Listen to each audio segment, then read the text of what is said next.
After playing rapid for months and months, this week I lost 50 points. But I gained 100 points on Blitz. Yeah, I'm so happy. But I mean, it could have been worse. So in this video I'm going to show you the game that made me reach 2100 Blitz on chess.com. My opponent played e4 and I'm a French player, so I pretty much 95% of the time play the French, otherwise I play the Caracan. So I play e6, the French defense, and after this move I know that if I play d5, we are probably going to get into the exchange variation, which is fine for black. I mean, it's pretty easy to draw, and I mean, I can't really do too much about that. So basically black is copying white, and I mean, these are the best move. And if you try to do something different, you usually lose. For this reason, I mean, at higher level, you certainly draw this position, but even at 2100 level, people try to win, and I mean, they play something quite wrong, and they lose. So I'm developing the bishop on e6 because I mean, it's pretty much the only square where I can put it. I develop minor pieces.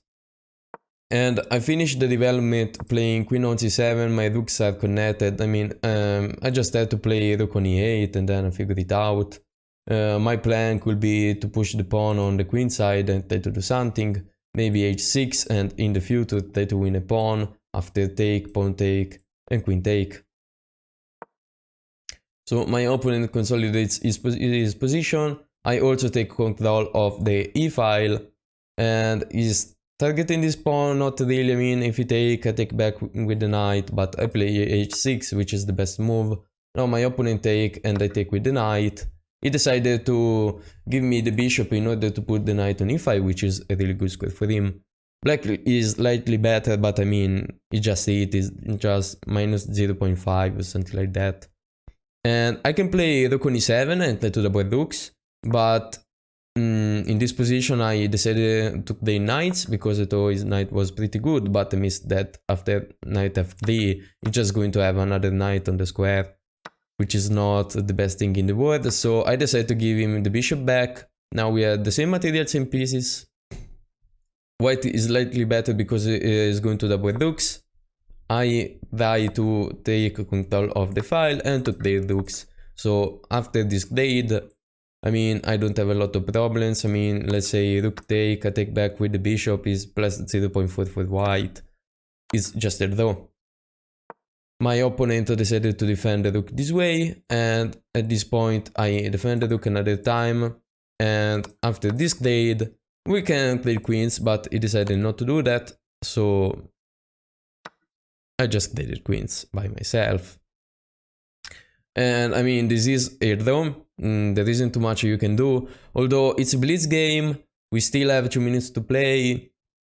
And this endgame could be really tricky. I mean, endgames in general could be really tricky. So you have to be careful because there always is a way to lose an endgame such like this. So I play b5 and I also want to play a5 that take as much space as possible on the queen side, and after a4 this pawn blocks every footed push, so the queen side is now frozen and we can just work on the king side.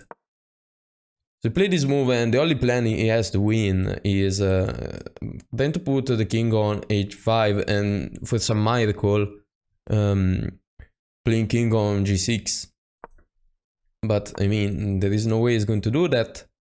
Now, he wants to play bishop on h5, taking control of a lot of good squares, and after that he could... No, I mean, he couldn't even try to play that, but I don't know, maybe play bishop on g6, having a good control of everything, so it could be a bit scary, so I decided to play bishop on e8, just preventing everything. And now I play king on d6, just making sure that everything is fine, and maybe in the future I can play c5, just, I mean, to cause some problems. He's just trying to expand, but now I just played once, and now you have to be careful. I played once, he take, You shouldn't really take this pawn, because if you take this pawn this time, he can capture with the king, and I'm going to activate this king, which is really stupid. Let's say I take, he take, it's still a draw, but there is no point to create a problem such like this. In fact, computer is suggesting to play, for example, king on e7 or bishop on e8. I play bishop on e8, and I mean, I'm just going to repeat moves because this is a complete draw. I'm down around 30 seconds and there isn't too much I can do, so now I'm just trying to play as fast as possible and just to play logical moves. And my opponent is going to flag me, although at this point you should just really try to repeat moves. There is nothing there. Also in this case there is nothing because his king and mine can't really cross the space, so everything is totally frozen. And after we play this move, I just keep playing random moves. I mean, it's not really a random move, but it's pretty much the only thing I can try to do. And if we take this pawn, I'm going to take with the king, obviously. I can't move this bishop because otherwise this pawn hangs. So he pushed the pawn, so this is not even a problem now, and I can just shuffle the king this way. This is just a draw, there is nothing there. Absolutely nothing. Now I have to be careful. It doesn't have this move, but I don't know, maybe in the future it could have. He's playing with another plan. Since he really wanted to win, he can try to put the king on before and to get in, but after I play king on b6, he has no way to get in. He can sack the bishop, he can't really do anything. So this looks like a boring draw where you can't really do nothing, but now he missed something. We are low on time, it's a blitz game, and you know, it's pretty easy to miss stuff. And at this point, I just take the pawn, the king take, and black is better. Why? Because I can play bishop on c8, and if he take, I'm going to take, and this pawn is really weak.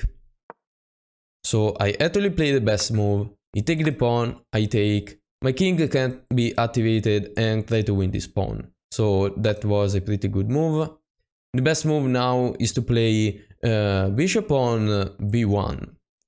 Bishop on b1, restricting the king, and then I can try to get in, or maybe to play king on a5 and try to win this pawn. Because the bishop can't really move too much, although he can still shuffle the bishop. But I also have another plan now, which is to move this bishop and try to push this pawn, because now I have a passed pawn. So I have winning chance. I had winning chance, because now it's equal, it's 0, and now we both have to be careful. I keep shuffling the bishop because I think it's just a draw, and I just need to flag him, honestly. I'm up on time, as you can see. And now I keep shuffling the bishop, but the more I push this pawn, the more weak it gets. Let's say, if for example he put the pawn on d7, I just play king on c7, and this is a target now, so it's not the best move in the world. He plays it, but after king c7, I mean, it's still equal, but I can put some problem now. This is a good move. He can't really move anything. And now I just wait, and if he take this pawn, I'm just going to take. I have a pass pawn, he can block it, I can win this, and it's a draw. But as you see, my opponent has 1 second on the clock, so I take. And I mean, he also blundered the bishop, but this was an easy draw. Not after I'm up a piece, obviously, and I won this game on time, as I mean, you do a lot of time in Blitz.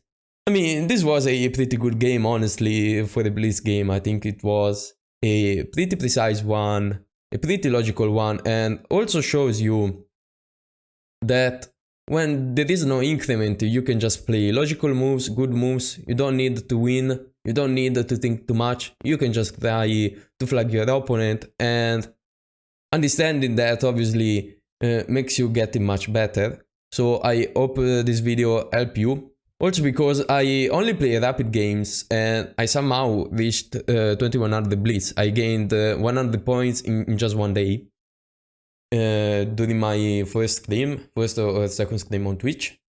By the way, follow me on Twitch. And yeah, that's good. I keep playing Blitz, but now I need to focus really on rapids and also on the tournament that I'm going to play tomorrow. So see you in these days with my videos of the classical tournament that I'm going to play. See you soon, guys.